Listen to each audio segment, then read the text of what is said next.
Новите сметки за струја донесоа и нови дилеми кај граѓаните.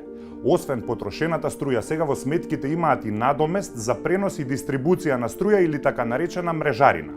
Граѓаните на социјалните мрежи се жалат дека мрежарината им е дури и повисока од самата потрошена струја и прашуваат како е тоа можно.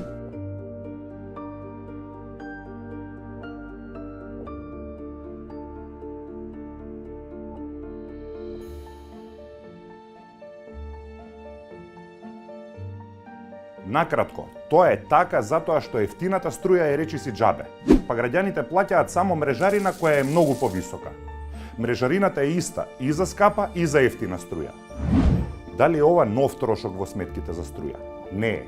Само што досега, пред поскапувањето на струјата која стапи во сила од 1 јули, тоа беше вкалкулирано во конечната цена на струјата. Сега, регулаторната комисија одлучи да ги покажува овие ставки одделно. Кого го интересира да види детално. Така и парите од секоја сметка за струја се распределуваат меѓу различните енергетски компании. За ЕСМ за производство на струја, за МЕПСО за пренос и за ЕВН за дистрибуција до крајните потрошувачи.